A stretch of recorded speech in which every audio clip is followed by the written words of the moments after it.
Yeah, so we were really excited when we saw the film coming out and really wanted to be a partner in it because we know that as technology is transforming industries, it's more important now than ever for people to gain the skills for the jobs of tomorrow.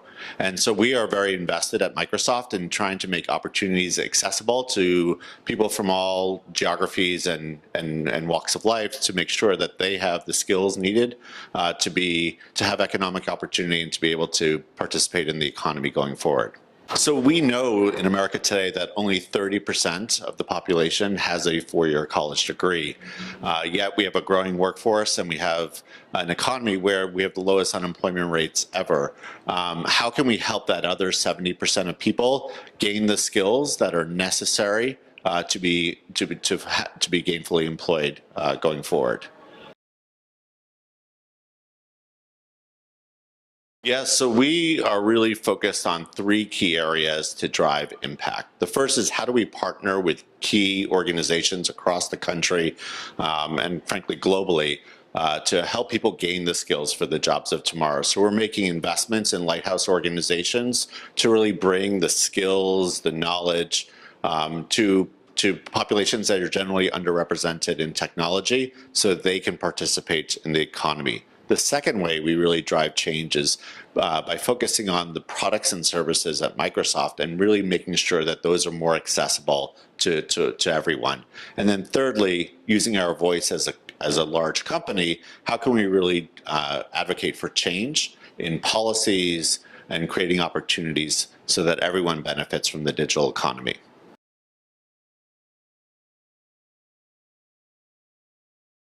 Yeah, that's a great question. We have a number of ways for people to get involved. On our website, we have a whole section dedicated towards career pathways. We also have a lot of our content and curriculum now downloadable online for free so that if someone wants to learn, let's say, what AI is or cybersecurity or web development, we have courses and content online that people can go to and learn the skills for the jobs of tomorrow.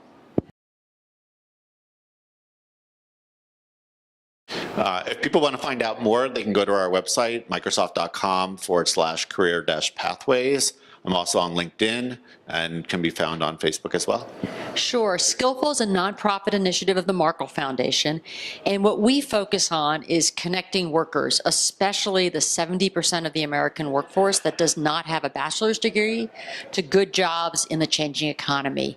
We do that by collaborating with a whole range of partners and together to say, how do we help change practices and create practical tools that help workers, career coaches, employers, and educators focus on skills, because we think skills are the currency that will enable people to thrive as technology changes the economy. There's lots of skills that are lacking, but there's also things that people have to build on. You know, as technology changes, you need a certain level of digital literacy. How do we help ensure that people have that? Some of that they can learn in school, some of that they get through their daily life and the things we all do on our phone or our laptops every day.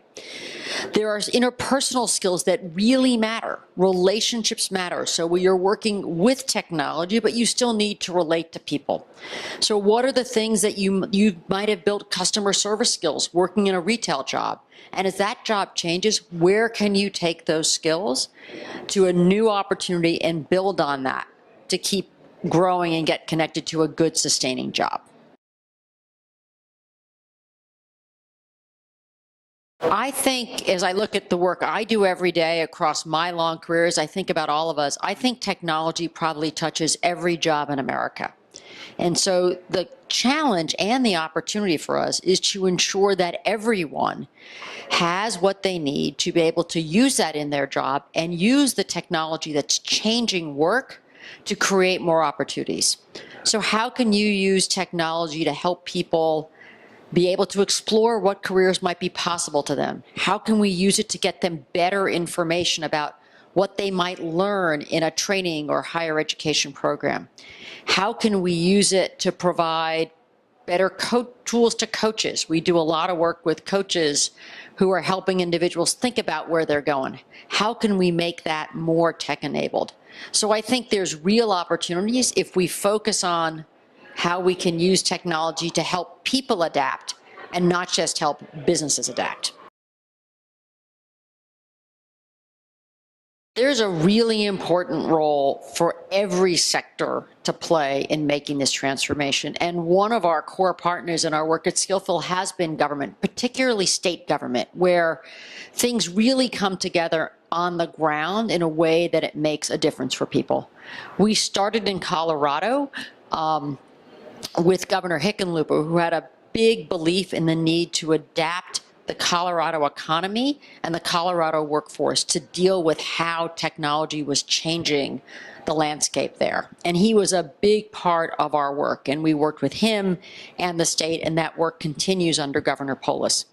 The second state where we've been operational is Indiana, working closely with Governor Holcomb and his workforce cabinet to say, how do we create more good jobs for Hoosiers? There's huge demand in Indiana for skilled workers and not enough people who believe that they have the skills or have the skills to take on those great opportunities. So how do we collaborate with governments to bring those things together? So it's got to be government, it's got to be the nonprofit sector, it's got to be the private sector, it's got to be the education sector, collectively thinking about how we help people recognize the skills they have, build the skills they need, and have a receptive audience and employers who understand that skills are the way to think about the talent they can bring. So Skillfull, we do a lot of our work through partners, but we've got some great tools on our website, www.skillfull.com. For employers, we've got some great tools that enable them to take more traditional job descriptions and rewrite those based on skills. And when they do that, they find that there's a whole pool of talent that they can access that they haven't done. There's some tools there that can help individuals think about the skills they might have built in jobs and not even realize that they've built.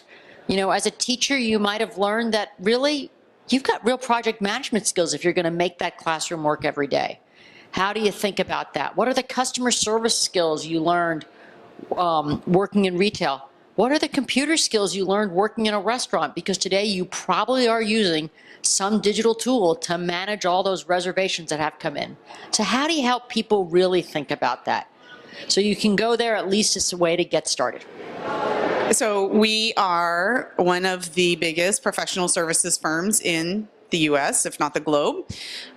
We do audits, so we audit all the major, or many, I should say, of the publicly traded companies in the United States. We do tax services, and I work in our practice that does advisory services. So basically, we help consult companies on a variety of things. I particularly help consult companies on how to use AI, machine learning, and analytics better.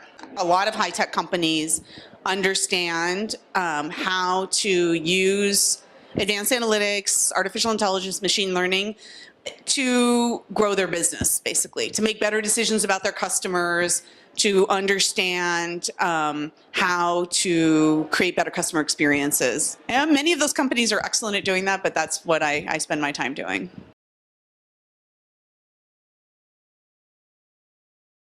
I think that's a great question. I think some things that are troubling are how much decision-making we're bearing within technology and the level of expertise sometimes that's required to fully understand and appreciate how that technology is assisting us in those decisions. I think the other thing that I worry about with technology, especially as it relates to AI and ML, is they do some things very well, and they relieve very manual tasks for us. But when I find my clients attracted to things that relieve that kind of pain, they often, it grows ungoverned within the organization, and then eventually it needs to be unwound. So it's no technology is able to monitor itself, I guess, would be the way I would think about what worries me.